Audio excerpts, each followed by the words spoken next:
Bonsoir à tous et bienvenue aux 20h de la télévision du Burkina. Voici les titres. Le soutien du gouvernement après la psychose et les dégâts matériels causés par les attaques terroristes dans les villages de Bafila et de Gendbila dans le centre-nord. Le secrétaire général de la région était sur place ce matin pour apporter la solidarité du gouvernement aux victimes des exactions et encourager les Koulouégos qui auraient arrêté les présumés terroristes. Le Burkina Faso fait partie des champions de la liberté de presse en Afrique. Selon le rapport 2017 sur l'état de la liberté de presse, le pays a amélioré sa note d'un quart de point par rapport à l'année dernière. Des détails sur ce rapport dans un instant. Et puis, il faudra attendre encore un an pour connaître le lauréat du prix Nobel de littérature 2018. L'Académie suédoise touchée par le scandale MeToo a décidé d'annoncer le Nobel de littérature 2018 en même temps que celui de 2019, une première depuis 70 ans. 2 jours après avoir assisté à l'installation de son homologue burkinabé, la présidente du Haut Conseil du dialogue social du Sénégal a été reçue au palais de Kossiam par le président du Faso. Madame Innocence Intap Ndiaye a dit au président sa disponibilité de partager avec le Burkina Faso l'expérience de son institution en matière de dialogue social. Des précisions avec Urbain Sommet et Olopoda. Le Haut Conseil du dialogue social, un instrument pour l'apaisement du climat social. Du moins, c'est la conviction de Mme Innocence Ntap Ndiaye, qui est à la tête de cette institution au Sénégal depuis 2015. 3 ans d'expérience qu'elle est venue partager avec le Burkina Faso. Nous avons besoin d'avoir un climat apaisé parce qu'aujourd'hui, on ne peut plus parler de développement qui ne soit pas inclusif. Il faut que toutes les franges de la population puissent se retrouver dans le développement. On a coutume de dire que la croissance doit se retrouver dans le panier de la ménagère. Mais pour cela, il faut un dialogue. Le dialogue, il est africain. Nous sommes des Africains. Et nous savons que le dialogue a des vertus. Nos chefs d'État se parlent. Donc, il faut qu'à la base aussi, tous les acteurs sociaux se parlent. Pour si nous voulons avoir, dans l'espace de l'UEMOA de façon générale, des ententes et des expériences partagées entre tous les acteurs. La présidente du Haut Conseil du dialogue social du Sénégal s'engage pour un partenariat entre son institution et celle du Burkina Faso. Un partenariat fructueux au profit du développement économique et social des 2 pays. Du palais de Kossiam au palais de Koulouba, où le Premier ministre s'est entretenu ce matin avec l'ambassadeur de la République de Chine, Taïwan au Burkina. La tenue de la commission mixte de coopération Burkina-Taïwan en décembre prochain et les projets d'investissement d'hommes d'affaires taïwanais au Burkina étaient au menu des échanges. Paul Kaba Thieba s'est également entretenu avec l'ambassadeur de la Turquie au Burkina Faso. Plus de précisions avec Maxime Zongo. Le vice-ministre des Affaires étrangères de la Chine-Taïwan, bientôt en visite au Faso. L'ambassadeur de Taïwan au Burkina est allé annoncer la nouvelle au chef du gouvernement ce matin. Il a saisi l'occasion pour présenter à Paul Kaba Thieba des hommes d'affaires de son pays qui souhaitent investir au Burkina. Il y a une ligne de crédit stratégique que le gouvernement taïwanais offre aux pays amis dont le Burkina Faso. C'est des lignes de crédit stratégique dont le montant s'élève jusqu'à 3,5 milliards de dollars américains, peut être utilisé si le gouvernement burkinabé souhaite. Il peut toujours poser des dossiers pour utiliser ces lignes de crédit. Et donc, je lui ai informé ça officiellement. À part de ça, je lui ai introduit aussi certains opérateurs économiques taïwanais qui viennent ici s'investir, car notre nouvelle politique diplomatique taïwanaise, je voudrais le souligner ici, premièrement, c'est pour renforcer les échanges commerciaux entre les pays amis et Taïwan. Deuxièmement, c'est augmenter l'achat des produits locaux des pays amis. Également, au menu des entretiens, la tenue prochaine de la coopération mixte Burkina-Taïwan qui aura lieu en décembre prochain à Taipei. Dans l'après-midi, c'était au tour de l'ambassadeur de la Turquie dans notre pays d'avoir des échanges avec le chef du gouvernement. Au centre des entretiens, l'état de la coopération entre les deux pays. Burkina Faso est plus en plus connu en Turquie, surtout par les hommes d'affaires qui veulent investir dans des différents domaines de plus en plus. Nous avons fait des échanges sur ce qu'il y a à faire.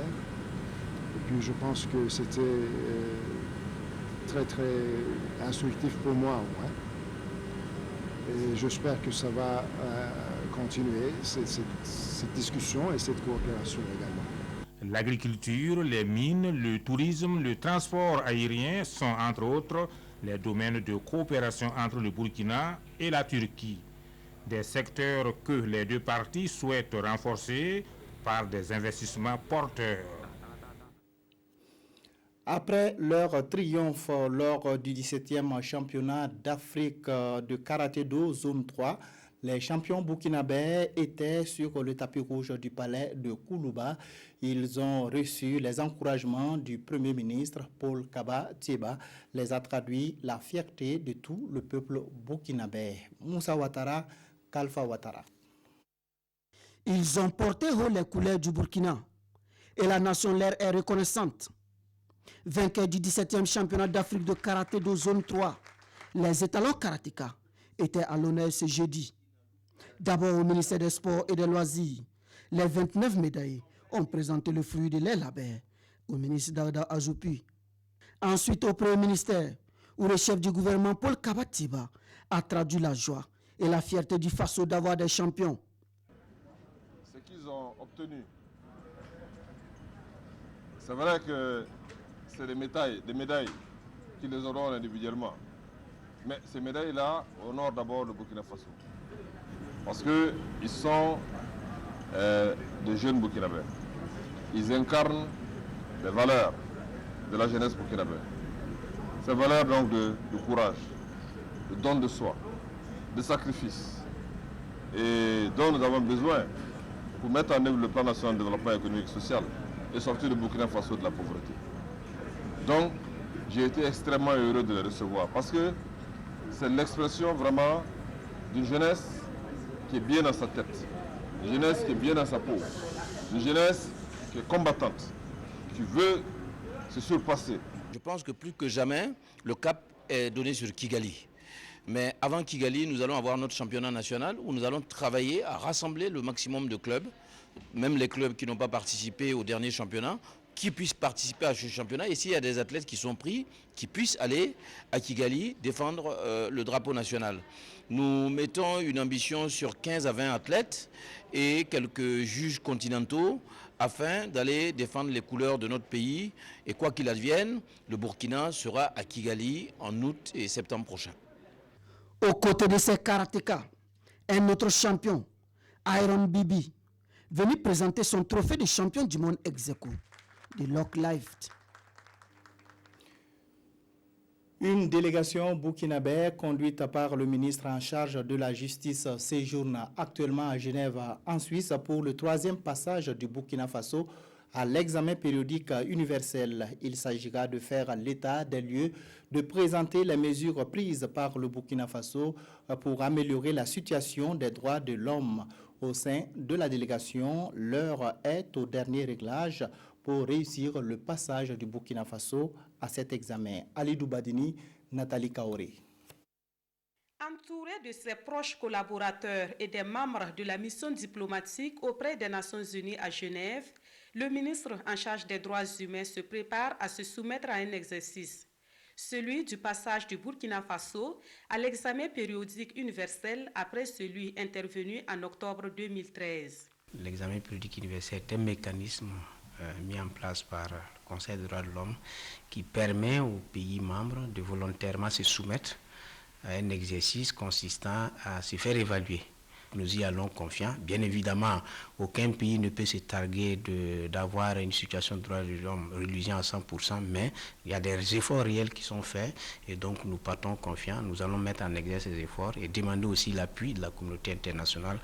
Le Burkina Faso, tout comme les autres pays francophones, bénéficie de l'accompagnement technique de l'Organisation internationale de la francophonie en vue de réussir le présent EPU. Le Burkina Faso est un membre éminent de la francophonie, très très actif, qui apporte beaucoup à notre organisation qui a un poids important au sein des Nations Unies et notamment du Conseil des droits de l'homme. C'est extrêmement utile et grâce à cette coopération entre les États francophones entre eux, la manière dont ils apportent des éléments, ça aide chacun finalement solidairement à se renforcer par rapport à la question des droits de l'homme. Pour ce qui est de la forme de l'exercice, la délégation burkinabé aura 3h30 pour présenter son rapport sur les progrès réalisés et les défis à relever en matière de respect des droits de l'homme. Suivront ensuite les questions et les recommandations des experts du Conseil des droits de l'homme de l'ONU. Alors, comment le Burkina Faso sera-t-il apprécié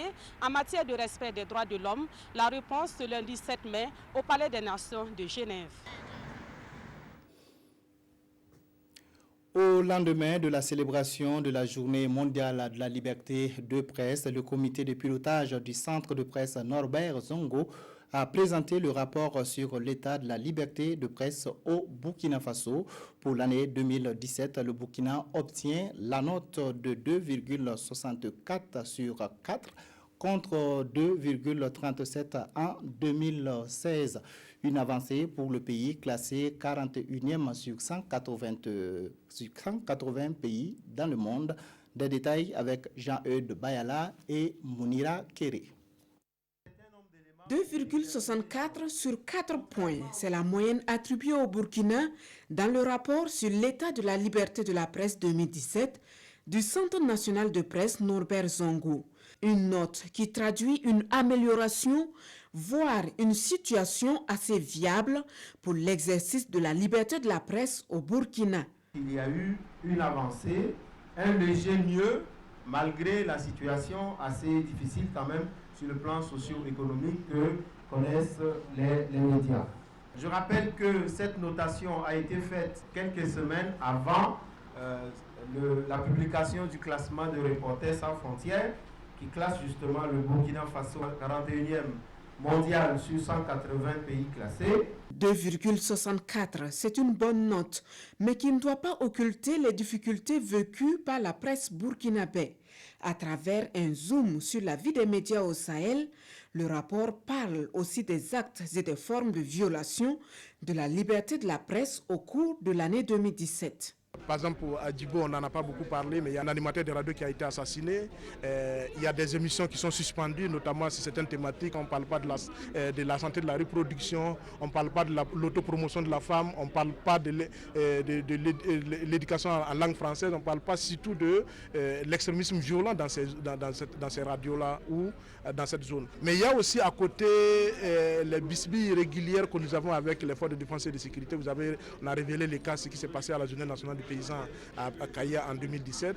Il y a aussi nos difficultés régulières avec nos amis les magistrats. Ce rapport qui évalue l'état de la liberté de la presse se veut un instrument de plaidoyer et d'interpellation en vue d'améliorer l'environnement économique, juridique et sécuritaire des médias au Burkina.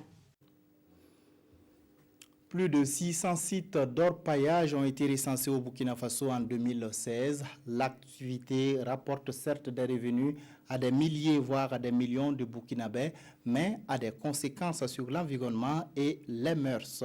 Le premier forum national de l'artisanat minier qui a débuté hier, qui a débuté ses travaux hier dans la capitale burkinabé, veut définir une feuille de route pour mieux encadrer l'activité d'orpaillage.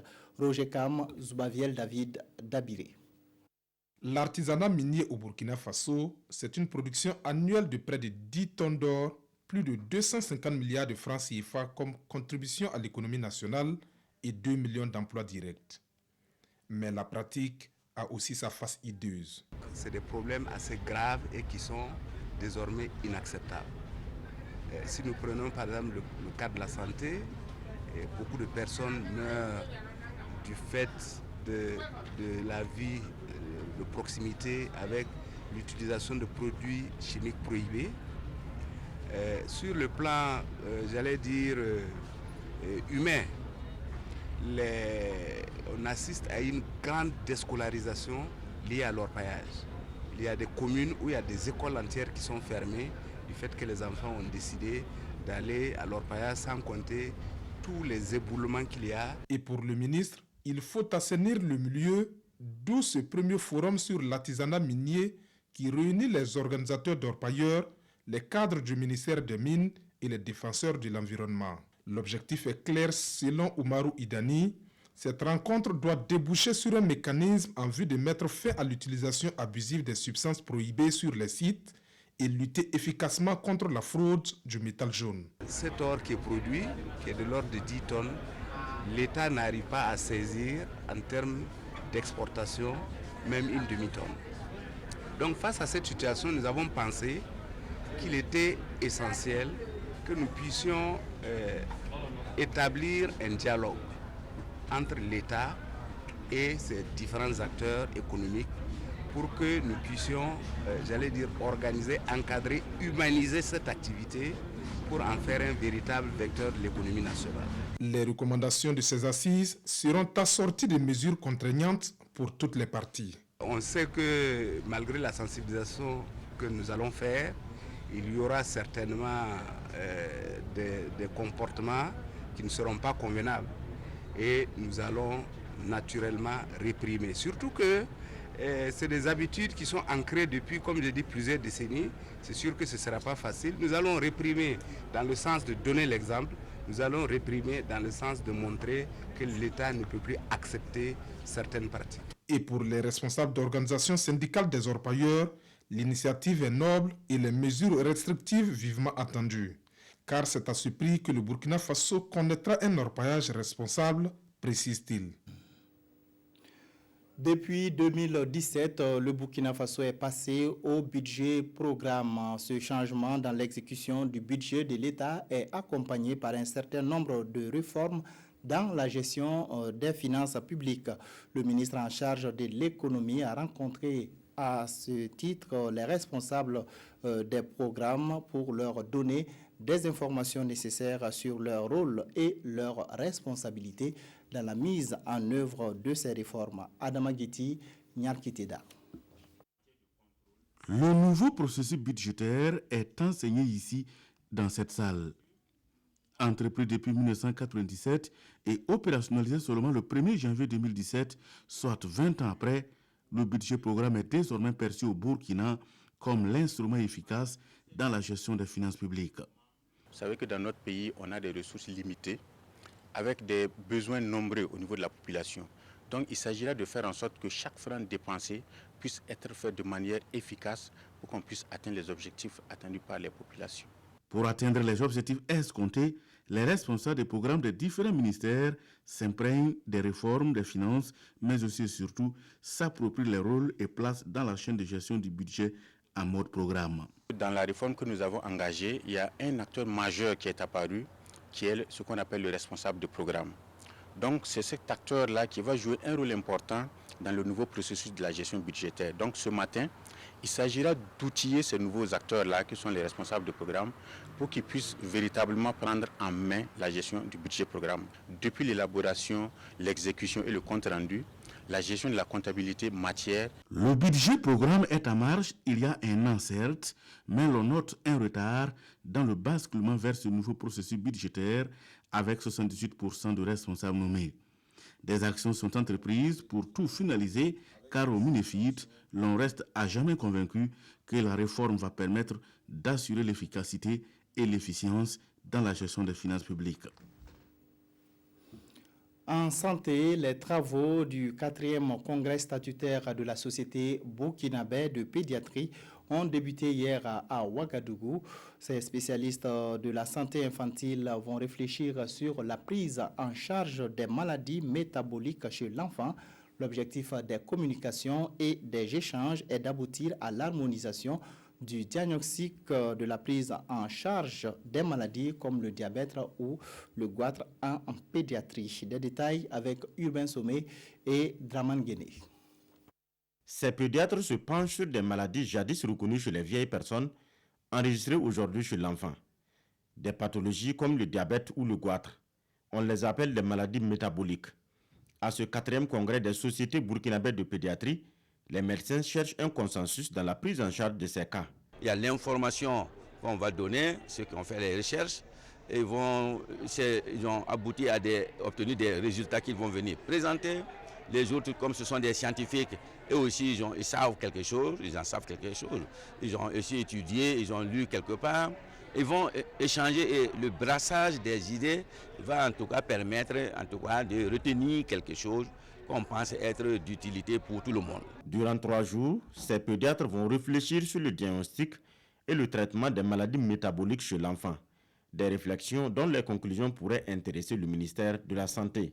Certainement, toutes les réflexions vont porter sur les cas rencontrés, comment prévenir, comment accompagner, comment encourager, pour que effectivement les parents puissent prendre correctement en charge donc les enfants et que les grands enfants aussi qui sont déjà en mesure de comprendre l'éducation thérapeutique qu'on va leur donner puissent également s'y mettre à fond.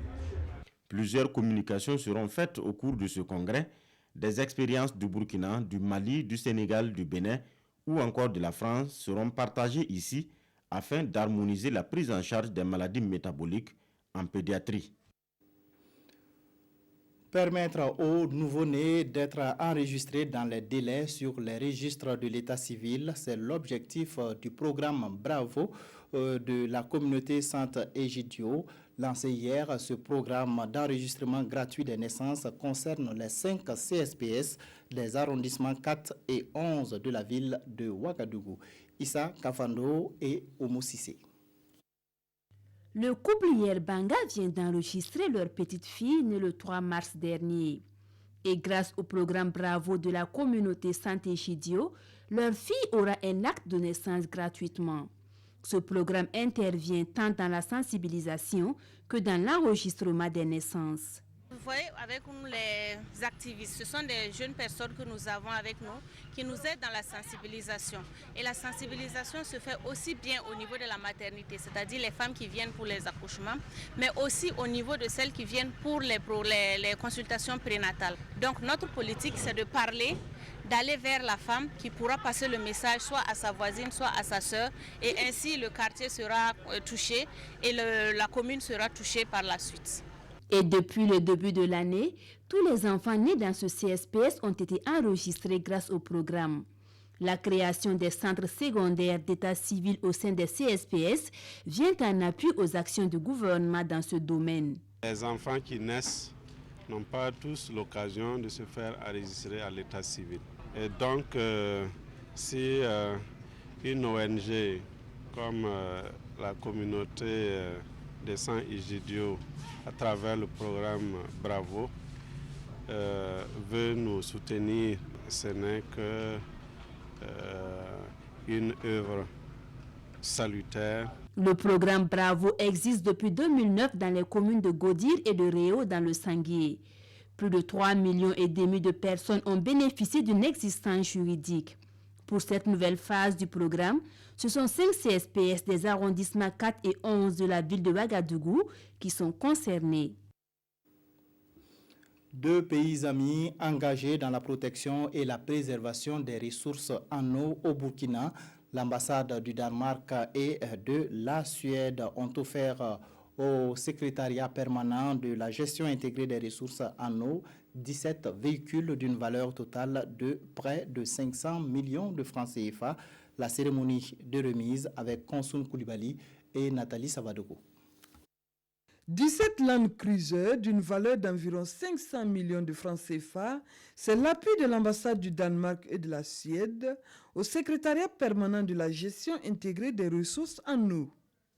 Ces véhicules sont d'un grand apport pour donc les services déconcentrés du ministère, à savoir la police de l'eau, les comités locaux, les agents de l'eau, les directions régionales, les directions provinciales. Ils vont donc voir ensemble comment utiliser ces véhicules, particulièrement dans le sens de la conservation et de la protection des ressources en eau. La plupart des plans d'eau tarissent à cause de l'ensoleillement et ça fait que nous avons aussi des activités donc, comme l'orpaillage, les miniers, la maraîchculture. L'orpaillage qui est un facteur polluant des ressources qui n'existent pas, qui sont peu, qui ont une quantité déterminée. Si on pollue encore une partie, donc ça fait que nous avons des problèmes. La police de l'eau est une activité régalienne de l'État, dira l'ambassadeur du Danemark. Elle profite de l'occasion pour plaider en faveur de l'inscription d'une ligne budgétaire au profit des services de police et l'adoption des textes complémentaires pour leur permettre d'être opérationnels. Si on veut de l'eau et de l'eau propre aujourd'hui, mais pour la future aussi, il faut assurer qu'on paye pour l'eau qu'on utilise, qu'on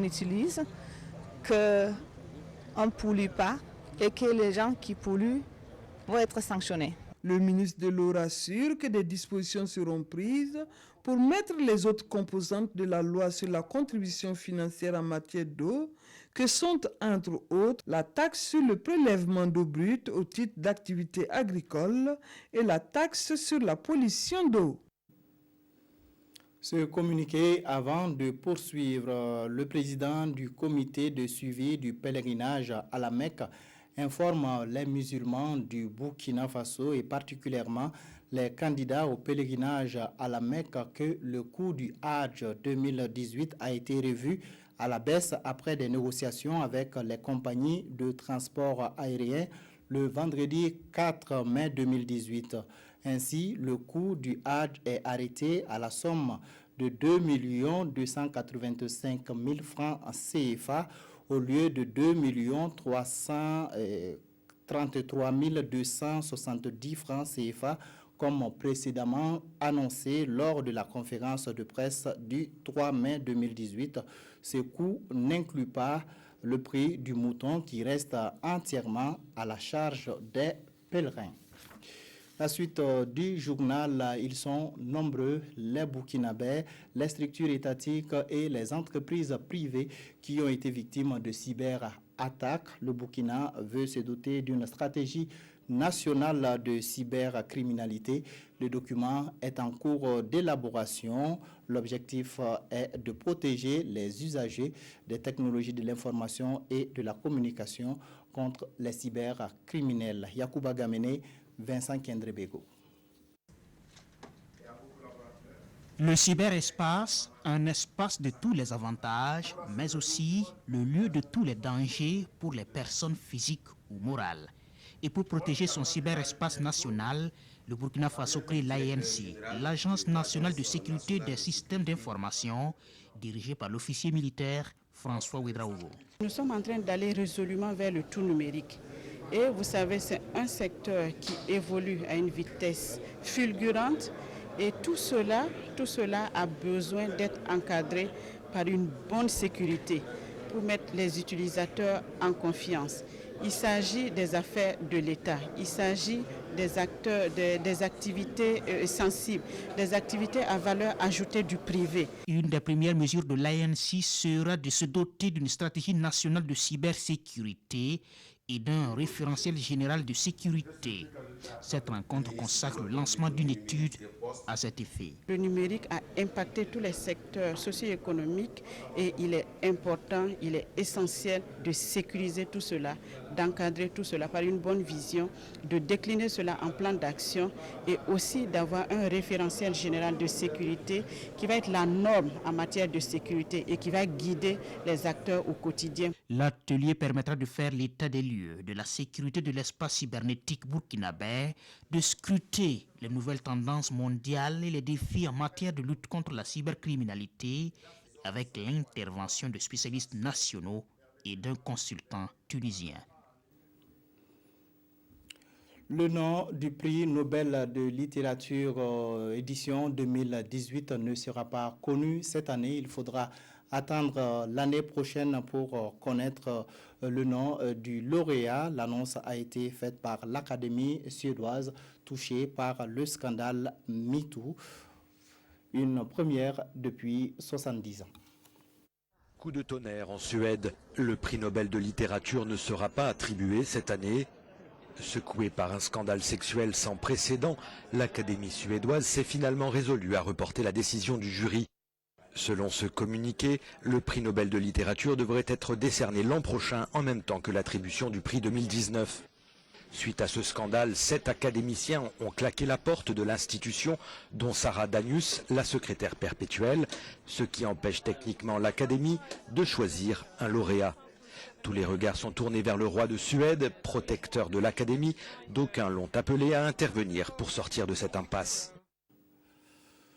Je le disais en titre, l'école de Bafila, à environ 100 km de Kaya, dans la commune de Barsalgo, a fait l'objet d'un incendie provoqué par des présumés terroristes le mercredi 2 mai dernier, et sémant psychose et désolation au sein de la population et du corps enseignant.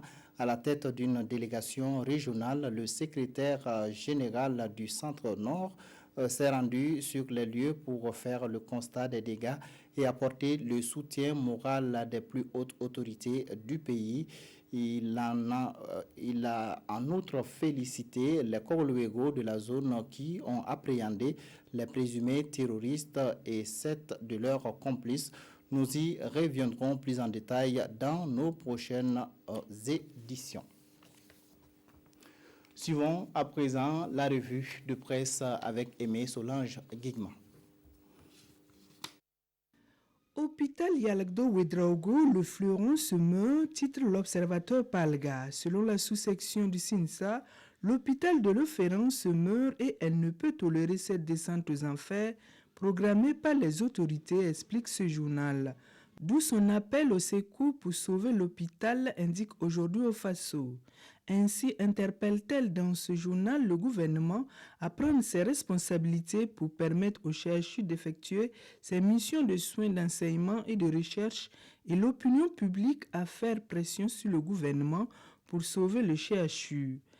Dans le cas contraire, le SINCHA compte observer un sitting de protestation du 7 au 9 mai prochain, signale le pays, dans le but d'exiger la réfection et l'équipement dans les meilleurs délais des différents services pour leur fonctionnement correct, précise l'Express du Faso. Actualité hors de chez nous, la procureure mondiale a mis les pieds en RDC, cette terre gorgée par de nombreux crimes, nous informe aujourd'hui au Faso.